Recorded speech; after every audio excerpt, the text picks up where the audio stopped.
तो जो भी बड़े नेता हों या नीचे के कार्यकर्ता, अब कोई जेडीयू के साथ नहीं रहने वाला है। आज किसी का बयान, कल किसी का बयान सुनिएगा, तो बारी बारी से सब लोग वहाँ से हटने वाले हैं, हटेंगे, जाएंगे। देखिए, हम किसी बयान के बारे में हमको जानकारी नहीं है, वो अलग विषय है, लेकिन जेडीयू के अंदर हमने बार बार कहा है कि सिर्फ फुटबॉल की स्थिति आगे आने वाले दिनों में और दिखेगी। वहाँ कोई भी एक दो अपवाद को छोड़ दीजिए, तो जो भी बड़े नेता हों या नीचे के कार्यकर्ता, अब कोई जेडीयू के साथ नहीं रहने वाला है। सब लोगों को मालूम हो गया है कि जेडीयू का क्या हर्ष होना है। जिस दिन नीतीश कुमार जी ने निर्णय ले लिया कि हम अब लालटेन छाप जिंदाबाद करेंगे, बिहार को हम उसी खौफनाक स्थिति में फिर से पहुंचाएंगे जहां 2005 के पहले बिहार था, तो उस परिस्थिति में कौन उस पार्टी में रहने वाला है। तो इसलिए इस स्थिति के कारण आज किसी का बयान, कल किसी का बयान सुनिएगा, तो बारी बारी से सब लोग वहाँ से हटने वाले हैं, हटेंगे, जाएंगे। एकजुटता की कवायद चल रही है, लेकिन बिहार में जेडीयू इस तरह की दिख रहा है बयान अंदर। एक विपक्षी एकता की कवायद तो दिखाने के लिए है। नीतीश जी को भी मालूम है, महागठबंधन के लोगों को मालूम है कि सबसे अधिक दुर्गति अगर देश भर में कहीं महागठबंधन की होगी आगामी चुनाव में, तो बिहार में होगी सबसे अधिक दुर्गति। यह मालूम है सब लोगों को। इसलिए वो कवायद कुछ भी लोग दिखाने के लिए करें, बिहार में तो यही हर्ष होना है। क्या जज्बा बात को दोहरा रहे हैं, तो क्या लगता है ये जो गुटबाजी की बातें लगातार सामने आ रही है, तो क्या अंततः जेडीयू जो है वो बिखरेगी?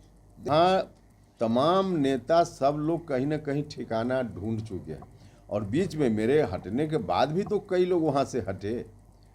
तो आप देखते जाइए ना, यह सिलसिला रुकने वाला नहीं है, और अंततः जेडीयू में कुछ नहीं बचने वाला है।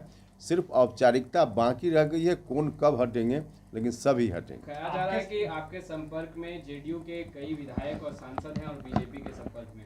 हाँ, निश्चित रूप से। देखिए, हमने कहा कि लगभग सभी लोग कहीं ना कहीं अपना ठिकाना ढूंढ चुके हैं। कुछ लोग मेरे संपर्क में भी हैं, यह बात बिल्कुल सच है। भारतीय जनता पार्टी के संपर्क में भी कुछ लोग हैं, कुछ लोग और कहीं संपर्क में होंगे।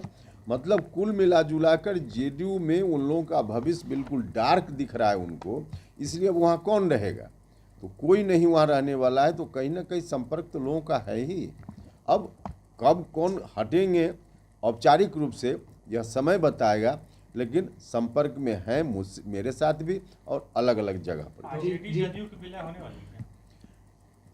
हमने तो बार बार कहा है भाई कि इन लोगों ने जो गठबंधन की बात जब एनडीए से अलग होकर कर रहे थे नीतीश जी महागठबंधन के साथ, उसी समय एक डील हुई थी जिसकी चर्चा हम बार बार करते रहे। उस वक्त डील की चर्चा हमने की तो चीज़ें स्पष्ट नहीं थी, लेकिन धीरे धीरे बात तो अब लोगों के सामने में है। आरजेडी और जेडीयू का विलय होना है, यह बात बिल्कुल तय है। कब होना है, 1 महीना में होगा कि 6 महीना में होगा, ये तो आगे पता चलेगा, लेकिन विलय तय है।